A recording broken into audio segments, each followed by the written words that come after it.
From the rugged Altai Mountains, a people emerges who will reshape continents. Bumin's revolt creates the first Turkic Khaganate, spanning continents. What unites these diverse nomads isn't blood, but language and culture. The Turkic tongue spreads through adoption, not just descent.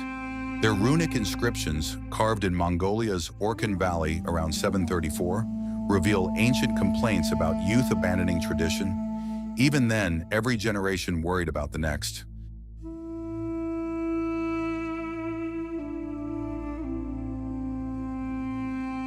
In 552 CE, a blacksmith named Bumin Khan changed the course of Eurasian history. Breaking free from Ruran domination, Bumin united the Turkic tribes of the Altai Mountains. Within a generation, his confederation controlled territory from Korea to the Black Sea. The largest nomadic empire in history was born. The Turks became gatekeepers of the Silk Road. Controlling trade routes between China and Byzantium, they imposed tribute on caravans. Their capital, Beylik, sparkled with Chinese silk, Byzantine gold, and Persian silver.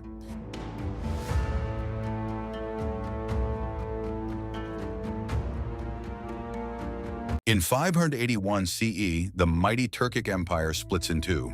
The western fragment becomes a new power. Tardu Khan claims dominion from the Altai Mountains to the Caspian Sea. His realm controls the heart of Silk Road trade. The Emperor Heraclius seeks our alliance against Persia. Very well, my horsemen will ride to the Caucasus, but remember this partnership when the Sassanids fall.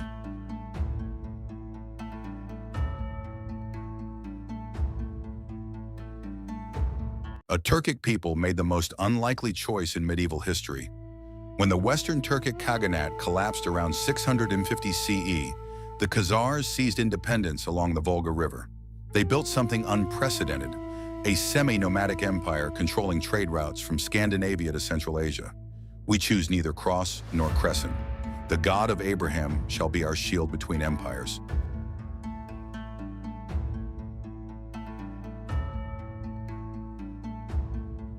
In 744 CE, the Göktürk Empire collapses. From its ashes rises something unprecedented. The Uyghur Khaganate transforms the steppes. Nomadic warriors become master merchants.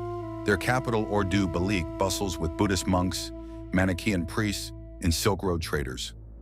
I have chosen Manichaeism as our faith, light and darkness, good and evil.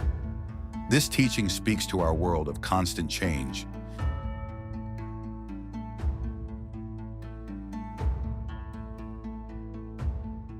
A single battle opens the gates to a new world.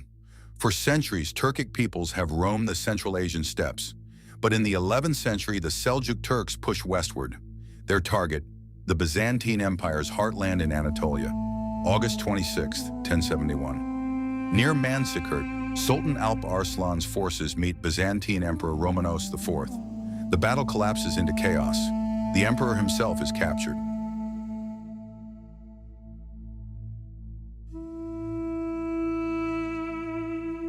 In 1040, Turkic nomads shattered a mighty empire in Afghanistan. The Seljuk brothers Tugrul and Chagri led these Oghuz warriors westward from Central Asia. They carried Islam and ambition in equal measure. By 1055, Tugrul entered Baghdad as liberator, not conqueror. The Abbasid Caliph crowned him Sultan, the first to bear that title.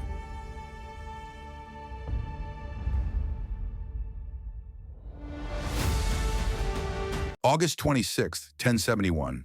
Two empires collide near a forgotten Armenian town.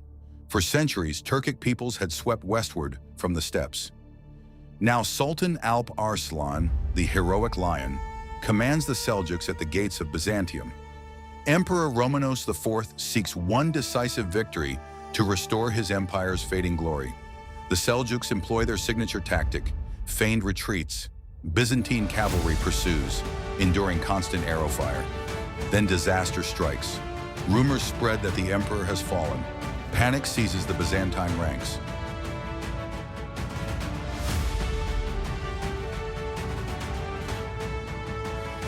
When Turkish warriors conquered Christian Anatolia, they claimed something extraordinary, the Roman Empire itself. At Manzikert in 1071, Sultan Alp Arslan's Seljuk forces shattered the Byzantine army and capture Emperor Romanos himself. The victory opens Anatolia's heartland to Turkic settlement for the first time.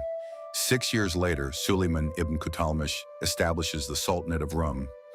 The name means Rome in Arabic, a bold declaration that these Turkish rulers are the rightful heirs to Roman authority.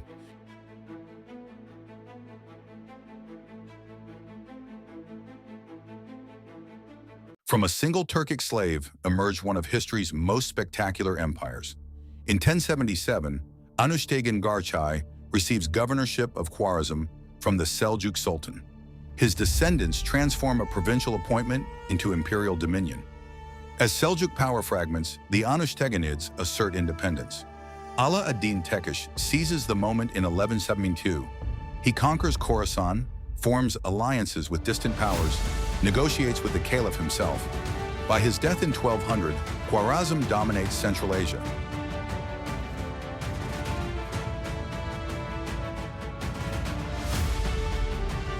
In 1206, Genghis Khan unites the Mongol tribes and sets his sights on conquest. For the Turkic powers, the mighty Khwarazmian Empire, controlling Persia and Central Asia, this spelled doom. Cities like Bukhara and Samarkand fell between 1220 and 1221. Yet the Turkic peoples proved masters of adaptation. They integrated into Mongol administration, their knowledge of Persian bureaucracy and Islamic law, making them indispensable.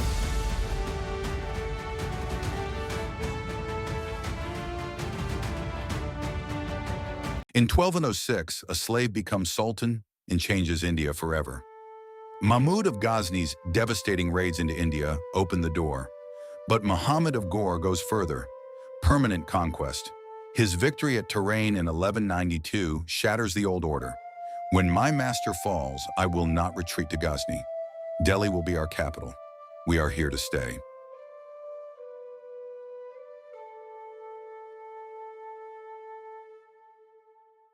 The Golden Horde, a Mongol empire that became Turkic. In 1242, Batu Khan establishes his Ulus after destroying Kiev. His Mongol forces absorbed the western Turkic tribes, creating something unprecedented, a hybrid state stretching from the Danube to the Urals. We are few among many tribes. To rule the steppes, we must become the steppes. The Turkic peoples know this land. We shall learn from them.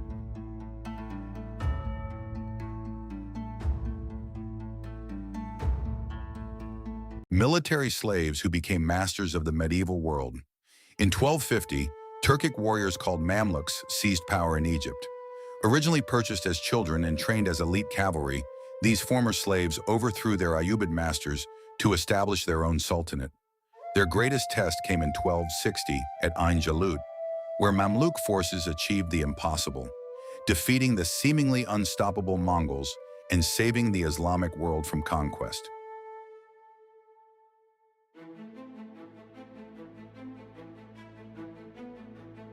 Anatolia, 1299.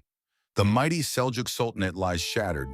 Dozens of Turkic Beyliks fight for survival. Among these warrior bands, one chieftain named Osman declares independence near Bursa. His followers become the Osmanlis.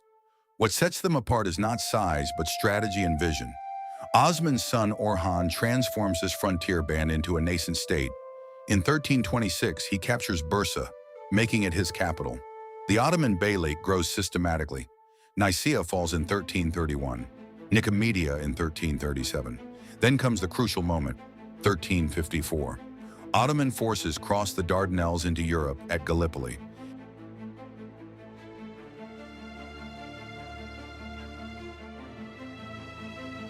From a handful of villages emerges history's most enduring empire. Around 1299, Osman Ghazi controls a few villages near Soğut. His followers are Ghazis, frontier warriors blending religious fervor with practical opportunism. They raid Byzantine territories while absorbing local populations. The Seljuk sultans are gone. These lands lie fragmented, but we hold the key position between Christian Byzantium and the Muslim heartland. Warriors flock to our banner.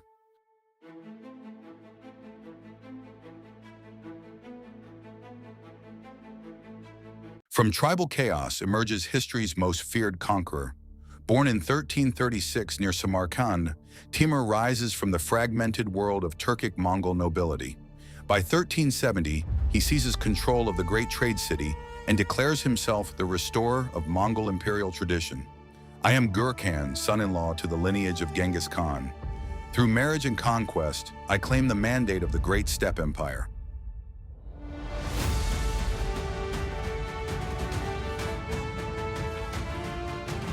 From steppes to empires, how Turkic rulers transformed Eurasia forever. The Uyghur Khaganate dominates the steppes from 552 CE.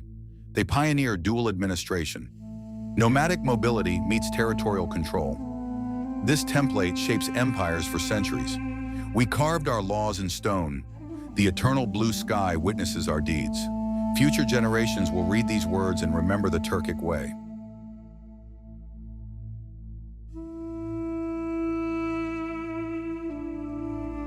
In 1501, a teenage warrior transforms Persia forever.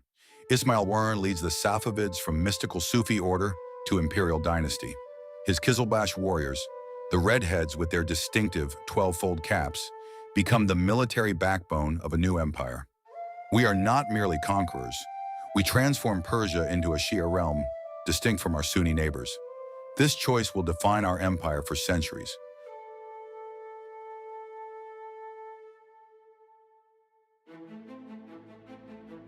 In 1504, a 21-year-old prince loses his kingdom and changes history. Babur, descendant of both Timur and Genghis Khan, turns his ambitions toward India's rich lands. April 1526. At Panipat, Babur's firearms and cavalry crush the Delhi Sultanate. A new empire is born.